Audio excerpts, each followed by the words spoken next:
चाहे सितम कीजिए, ओवैसी साहब गिला नहीं करते हैं। करम कीजिए, चाहे सितम कीजिए, ओवैसी साहब गिला नहीं करते हैं। और ख़ज़ा में फूल यकीनन खिला नहीं करते। इन्हें मिला दे खाक में मगर ये ख़याल रहे, इन्हें मिला दे खाक में मगर ये ख़याल रहे, ऐसे नेता दोबारा मिला नहीं करते हैं। अस्सलामु अलैकुम नाज़रीन, मैं मोहम्मद उमर सिद्दीक़ निज़ामी आपके दरमियान हूँ। आज कुछ गुफ्तगू लेकर मैं आपके दरमियान आया हूँ। हो सकता है हमारी इस गुफ्तगू से, हमारी इस बातों से बहुत सारे लोग इत्तेफाक नहीं रखेंगे, बहुत सारे लोग एक्सेप्ट नहीं करेंगे। कोई मसला नहीं है, गुफ्तगू करना मेरा काम है। एक्सेप्ट करें या न करें ये आपका मसला है। खुशी लगे या आपके दिलों तक पहुँचे हमारी गुफ्तगू तो एक्सेप्ट करें, और दिलों तक ना पहुँचे तो ना एक्सेप्ट करें, आपका मसला। अपने बिहार के अंदर, मुल्क हिंदुस्तान में इस वक्त हम जिस दौर से गुज़र रहे हैं, मुल्क हिंदुस्तान के गोशे गोशे में हर दिन, हर रोज़ पेपरों के ज़रिया, टीवी चैनल के ज़रिया, यूट्यूब चैनल के ज़रिया और दीगर वीडियो के ज़रिया ये हमें मैसेज हर दिन मिलता है। हम अपने आँखों से देखते हैं, कानों से सुनते हैं। आज फ़लाँ शख्स के साथ किसी ने बदमाशी किया, तो फ़लाँ शख्स कौन थे? वो अब्दुल थे। वो फ़लाँ शख्स को किसी ने मारा, वो फ़लाँ शख्स कौन था? तो मुसलमान भाई था। ट्रेन में जा रहे थे, एक बुज़ुर्ग, एक दाढ़ी वाले, उसे कुछ गुंडों ने घसीट कर मारा, घेर कर मारा, और फ़लाँ जगह मस्जिद को शहीद कर दिया गया, फ़लाँ जगह मदरसे को शहीद कर दिया गया। हर दिन ही हमें न्यूज़ मिलते रहता है और आपको ही मिलता है। कहा भाई आज फ़लाँ जगह किसी के घर को तोड़ दिया गया, आज ये बिल पास हो गया, आज ये कानून पास हुआ। तमाम मुद्दों पे, तमाम मसाइल पे सबसे पहले आवाज़ अगर उठती है और आपके दिल से आवाज़ आती है तो अल्लाह को हाजिर व नाजिर करके आप ये कहें, कोई शख्स है जो हमारे मुद्दों पे सबसे पहले आवाज़ उठाने का काम करते हैं, तो वो ओवैसी साहब है। शेर हिंदुस्तान, हैदराबाद के शेर, जिसे पूरी दुनिया जानती है, जो किसी तारुफ के मोहताज नहीं है। तो मैं आपसे ये कहना चाहता हूँ, जो हर मुद्दे पे आवाज़ पहले उठाए, किसी शख्स की आवाज़ हमारे कानों तक टकराए, तो ओवैसी साहब है। एनआरसी के मौके पर तमाम गीदरों के सामने बिल फाड़ने का काम करें, तो ओवैसी साहब है। वक्फ बचाओ, दस्तूर बचाओ, गांधी मैदान के सरजमीन पे प्रोग्राम हुआ, उससे पहले ये बिल पास हुआ। तमाम गिदरों के सामने ये बिल, ये एक्ट फाड़ने के काम करें, फाड़ने का काम किया किसी शख्स ने, जालिम की आंखों में आंख मिलाकर बात करने का काम किया किसी शख्स ने, वो ओवैसी साहब है। 3 तलाक पे किसी शख्स ने खुलेआम बात किया, जालिम की आंखों में आंख मिलाकर बात किया, वो शख्स ओवैसी साहब है।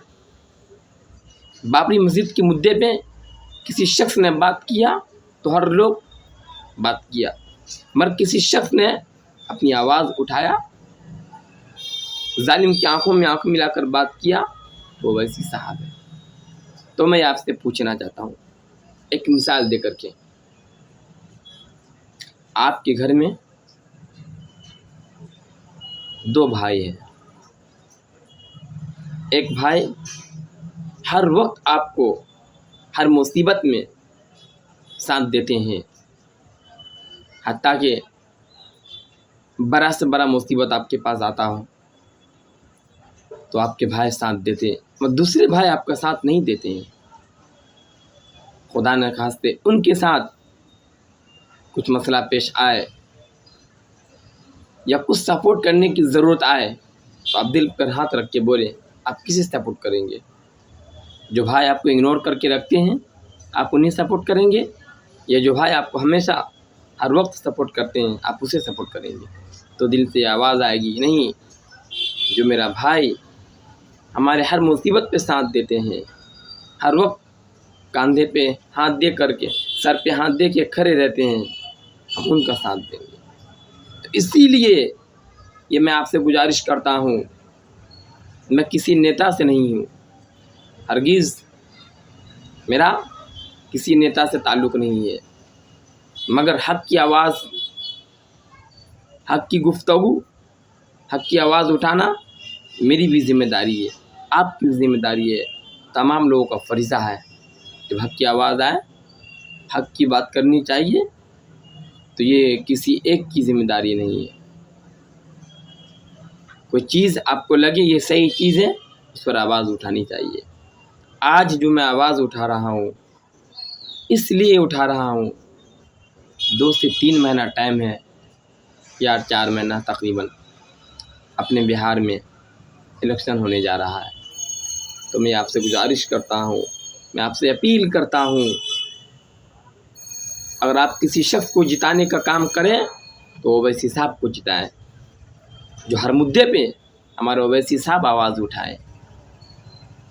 चाहे वक्फ बिल का मसला हो, चाहे NRC का मसला हो, या किसी के साथ कोई जुल्म कर रहा है, या किसी मस्जिद को शहीद करा जा रहा है, या किसी मदरसे को शहीद करा जा रहा है,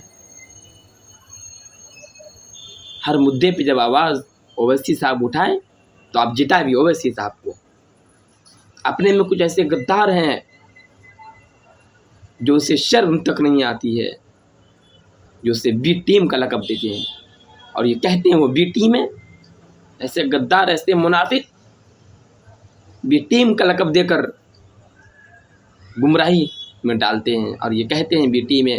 हरगिज़ नहीं, ये दिलो दिमाग से आप निकाल लें, या आपको गुमराह करा जाता है, या आपको बोलते हैं लोग वो तो बी टीम है। क्या सबूत है तुम्हारे पास वो बी टीम है?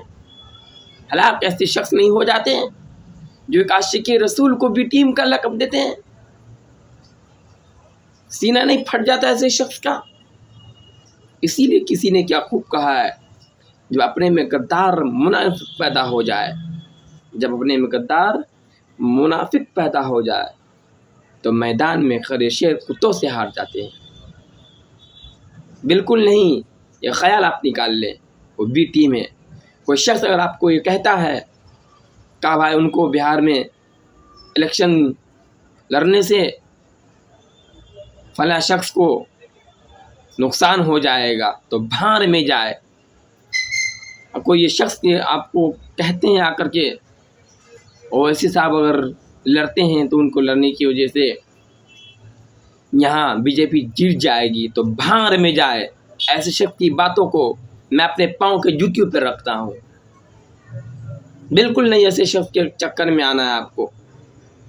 डायरेक्ट आपको मुत्तहिद होकर, अभी एक वक्त ऐसा आने वाला है जो आपको अपना बनाकर इलेक्शन में आएंगे, जीतेंगे। जब जीत जाएंगे तो फिर दोबारा चेहरा दिखाने भी सामने नहीं आएंगे। इस तरह वो आपके सामने से गायब होंगे जिस तरह गधे की सर से सींग गायब हो जाता है। इलेक्शन का टाइम आता है तो आपके पास आएंगे, आपसे मोहब्बत करेंगे, आपके बच्चों से मोहब्बत करेंगे, प्यार करेंगे। इलेक्शन के बाद जब कोई मसला पेश आए, गायब। बिल्कुल नहीं, हरगिज़ ऐसा ना करें। कितने तो ऐसे शख्स भी है, माजरत मैं चाहता हूँ, हर लोगों को ऐसी बात मैं नहीं कह रहा हूँ। जब इलेक्शन का टाइम आता है कुछ पैसे भी बिक जाते हैं, 2000, 500, 1000 रुपये लेकर किसी दूसरे को चल जाते हैं जिताने के लिए। मुसलमानों, तुम्हारा ज़मीर, तुम्हारा ज़मीर अंदर से क्या आवाज़ देता है? तुम्हारा दिल अंदर से क्या आवाज़ देता है? क्या तुम 500 रुपये के लिए अपने ईमान को बेच दिए? क्या ये 500 रुपये के लिए अपने किरदार को बेच दिए। जो शख्स तुम्हारे साथ हमेशा खड़ा रहते हैं आज उसे इग्नोर कर दिए। हरगिज़ ऐसा नहीं करना। मैं आपसे ये मुअद्दबाना दरख्वास्त करता हूँ, बिहार के आप जिस ज़िले से भी हैं, आप ओवैसी साहब को जिताने की कोशिश करें। अब कोई शख्स आपको ये कहता है तो उसे कहने दें, उनकी बात को एक कान से सुने दूसरे कान से उड़ा दें, इग्नोर कर दें।